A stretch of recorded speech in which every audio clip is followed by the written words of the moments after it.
Assalamualaikum warahmatullahi wabarakatuh.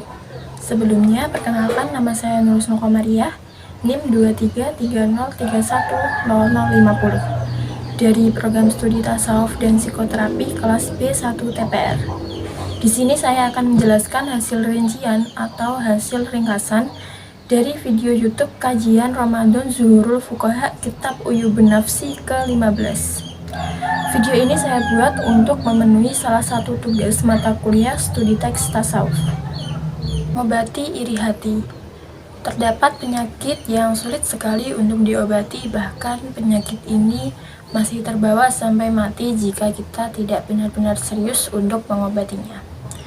Penyakit ini adalah al-hasad wal hikdu, dengki dan iri hati. Syekh Abu Abdurrahman As-Sulami menyebut sebabnya adalah pelit, terlalu senang dengan yang namanya dunia. Jadi karena berlebihan terhadap dunia, dia merasa bahwa dia sendirilah yang mencari kesuksesannya tanpa adanya campur tangan dari Allah Subhanahu wa taala. Suhun dan buhlun artinya kikir. Orang yang mempunyai penyakit suhun dan buhlun ini adalah orang yang merasakan kesusahan ketika mencari dunia. Lalu ketika dia sudah bisa merasakan kesuksesan di dunia, ia biasanya berat sekali untuk mengeluarkan hartanya. Contoh dalam cerita Sa'labah bin Hatib. Singkat cerita, Sa'labah ini dulunya adalah orang yang fakir. Pada suatu hari, ia meminta kepada Rasulullah agar didoakan menjadi orang yang kaya. Rasulullah membantu Sa'labah dengan memberikan seekor kambing. Lama-kelamaan kambing itu pun menjadi banyak dan Sa'labah menjadi orang yang kaya. Namun kekayaan Sa'labah ini justru membuat ia lalai, sampai-sampai ia tidak mau menunaikan sholat Jumat. Akhirnya Rasulullah datang ke rumahnya dan menyuruh Sa'labah untuk zakat. Tetapi Sa'labah tidak mau, dia justru malah berubah menjadi orang yang sombong. Akhirnya Allah tidak mau menerima zakat Sa'labah. Pada zaman Abu Bakar dan Umar, Sa'labah ingin zakat karena dia sadar akan siksa neraka. Tetapi Abu Bakar dan Umar menolak karena di zaman Rasulullah masih ada saja Rasulullah menolak zakatnya. Akhirnya Sa'labah meninggal dalam keadaan su'ul khotimah. Nauzubillah min dzalik. Jangan mudah tertipu oleh pujian-pujian sesaat karena pujian tersebut hanya sementara. Kita tidak tahu bagaimana aslinya dia di belakang kita. Barang siapa yang memuji temannya, sesungguhnya ia telah memenggal leher temannya.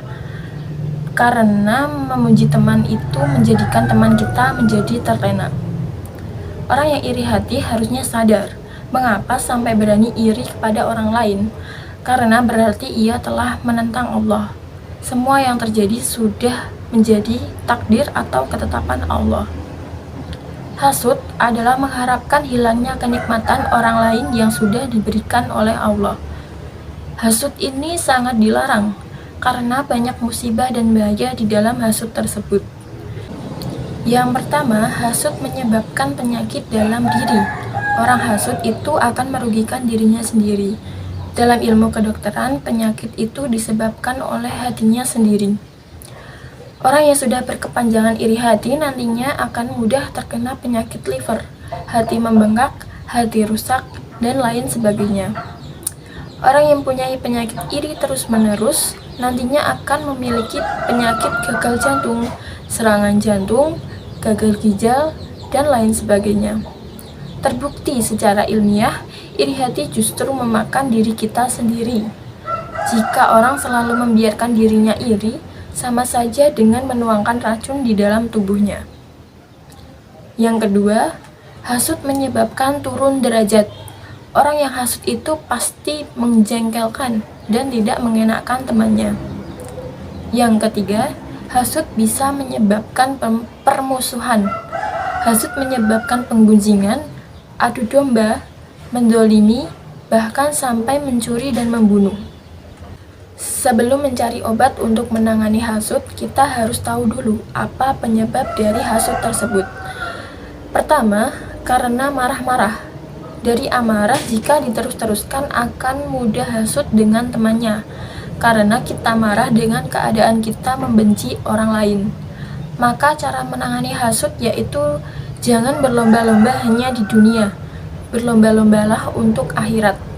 Kemudian kita harus membiasakan diri untuk mencintai orang lain.